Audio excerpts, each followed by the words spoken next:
इस वीडियो में हम आपको एक ऐसी असली डरावनी कहानी बताएंगे जो गुजरात के एक छोटे से गांव कछला में सालों पहले एक अजीब और डरावनी घटना हुई जिसने इस गांव को हमेशा के लिए बदल दिया। क्या आप जानना चाहते हैं कि कछला गांव में क्या रहस्य छुपा था? देखें पूरी कहानी और जानें। गुजरात के एक छोटे से गांव कछला में सालों पहले एक अजीब और डरावनी घटना हुई जिसने इस गांव को हमेशा के लिए बदल दिया। गांव के बड़े बुजुर्ग आज भी उस काली चौदस की रात को याद कर सिहर उठते हैं। ये वो कहानी है जब पूरा गांव एक खौफनाक रहस्य का शिकार हुआ और जिसे आज भी लोग डर के साथ याद करते हैं। कछला गांव में काली चौदस की रात को लोग सूर्यास्त के बाद बाहर निकलने से डरते थे। मान्यता थी कि इस रात गांव के एक पुराने शमशान में काले जादू और तांत्रिक क्रियाओं का दौर चलता है।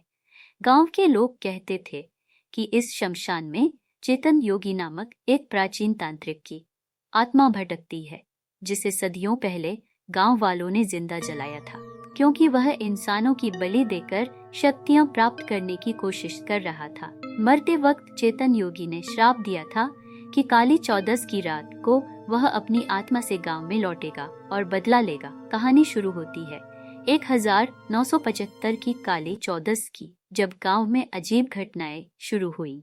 उस साल गांव के कुछ नौजवान जो शहर से पढ़ाई कर लौटे थे इन पुरानी मान्यताओं पर विश्वास नहीं करते थे। उन्होंने तय किया कि वे उस रात शमशान में जाकर इस अंधविश्वास को खत्म करेंगे और सबके सामने सच लाएंगे। रात के लगभग 11 बजे 4 दोस्त रघु, मोहन, सुरेश और दीपक चुपचाप शमशान की ओर बढ़े। गांव के बाकी लोग अपने घरों में छुपे थे क्योंकि उन्हें पता था कि इस रात के साथ कुछ अनहोनी जरूर जुड़ी होती है। चारों दोस्त शमशान पहुंचे और वहां जाकर बैठ गए। शमशान बिल्कुल सुनसान था, चारों ओर गहरा सन्नाटा, जैसे समय ठहर गया हो। लेकिन कुछ देर बाद हवा अचानक से तेज होने लगी और वातावरण में अजीब सी ठंडक। रात के करीब 12 बजने वाले थे जब सुरेश ने महसूस किया कि उसके शरीर में एक अजीब सी थकान आने लगी है। उसे ऐसा लग रहा था जैसे कोई उसके शरीर से सारी ऊर्जा खींच रहा हो। दीपक, जो उसके बगल में बैठा था, ने देखा कि सुरेश का चेहरा पीला पड़ रहा है। उन्होंने इसे हल्के में लिया और सोचा कि यह उनकी अपनी डरपोक प्रवृत्ति है जो उन्हें यह सब दिखा रही है। लेकिन अगले ही पल रघु ने शमशान के एक कोने से आती धीमी धीमी फुसफुसाहटें सुनी। वह आवाज इतनी धीमी थी कि उसे लगा कि यह सिर्फ हवा की आवाज हो सकती है, लेकिन ध्यान से सुनने पर वह समझ गया कि यह किसी इंसान की आवाज थी जो एक अजीब भाषा में मंत्र बुदबुदा रहा था। रघु ने अपने दोस्तों को सतर्क किया, लेकिन तभी शमशान के एक पेड़ के पास अचानक से एक काले साए की आकृति दिखाई दी। वह साया धीरे धीरे उनकी ओर बढ़ने लगा। अब सभी दोस्त घबरा गए। वे समझ नहीं पा रहे थे कि यह सब सच में हो रहा है या उनकी आंखें धोखा खा रही है। दीपक ने जैसे ही अपने हाथ में पकड़ी टॉर्च से उस साए की ओर रोशनी डाली, वह आकृति गायब हो गई। पर तब तक बहुत देर हो चुकी थी। अचानक हवा तेज हो गई और शमशान के चारों ओर स्थित पेड़ झूमने लगे। ऐसा लग रहा था जैसे किसी अदृश्य शक्ति ने पूरे वातावरण को अपने काबू में कर लिया हो। चारों दोस्तों को अब साफ समझ में आ रहा था कि वे किसी भयानक शक्ति के सामने थे जो उन्हें अपने कब्जे में लेना चाहती थी।